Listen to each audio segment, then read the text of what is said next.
বহুল প্রতীক্ষিত কালুরঘাট সেতু প্রকল্প একনেকে অনুমোদন দেয় নতুন আশার আলো দেখছেন চট্টগ্রামের বোয়ালখালীর মানুষ। এটিকে দীর্ঘদিনের আন্দোলনের ফল হিসেবে দেখছেন তারা। জনদুর্ভোগ নিরসনে দ্রুত টেন্ডার আহ্বান সহ পরবর্তী প্রক্রিয়া সম্পন্ন করার দাবি এই জনপদের মানুষের। কর্ণফুলী নদীর উপর নতুন কালুরঘাট সেতু নির্মাণের দীর্ঘদিন ধরে দাবি জানিয়ে আসছেন বোয়ালখালীর মানুষ। এ নিয়ে আন্দোলন সংগ্রামও কম হয়নি। সোমবার একনেকে নতুন সেতু প্রকল্প অনুমোদন পাওয়ায় আশার আলো দেখছেন এই জনপদের মানুষ। দ্রুত কাজ শুরুর তাগিদ তাদের। দীর্ঘদিনের ভোগান্তির এই পরিসমাপ্তি হবে, মানুষ একটা সুন্দর চলাফেরা করতে পারবে। এটা অবশ্যই আমাদের জন্য উৎফুল্লজনক একটা ঘটনা।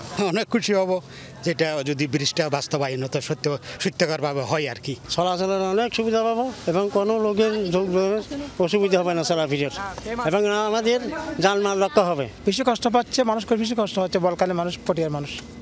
এটা করলে আমাদের জন্য বেশি উপকার হবে।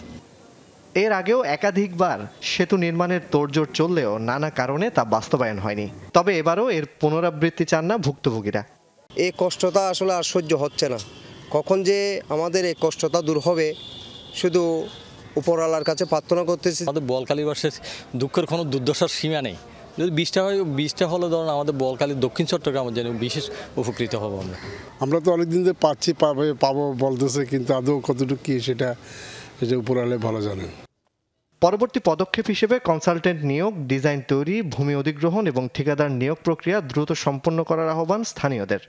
আমরা চাই না যে কাজে কেউ বিঘ্ন সৃষ্টি করে কাজটা নিম্নমানের হোক, কেউ কোনোরূপ বাধা সৃষ্টি করতে না পারে, কোনো চাঁদাবাজি, নানা ধরনের প্রেশার এগুলো যেন করতে না পারে, সেটার জন্য সবাইকে সজাগ থাকতে হবে।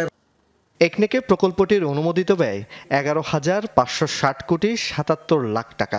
নির্মাণ কাজ শুরু হওয়ার কথা 2026 সালে। জুবায়েদ ইবনে শাহাদাত, যমুনা নিউজ, চট্টগ্রাম।